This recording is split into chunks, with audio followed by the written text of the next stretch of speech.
تبریک میگم. از امشب شما نگهبان شب در برجک مرزی 313 ایران پاکستان هستید. یه برج فلزی قدیمی بالای تپه خاکی درست روی مرز ایران و پاکستان. اطرافت هیچ کس نیست. تا کیلومترها فقط بیابون، صخره و سکوت. وظیفت ساده است.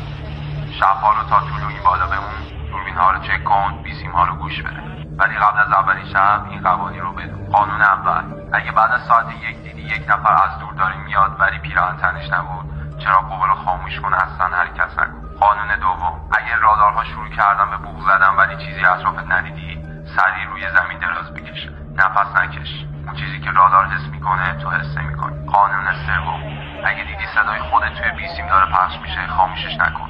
فقط گوش بده تا وقتی که بهت گفت اونی که بالاست تو نیست. همون لحظه برق برجک رو قطع کن. قانون چهارم: اگه صبح یه نامه پیدا کردی که با دستخط خودت نوشته شده بود که نوبت تو تموم شده، از پله ها پایین نرو.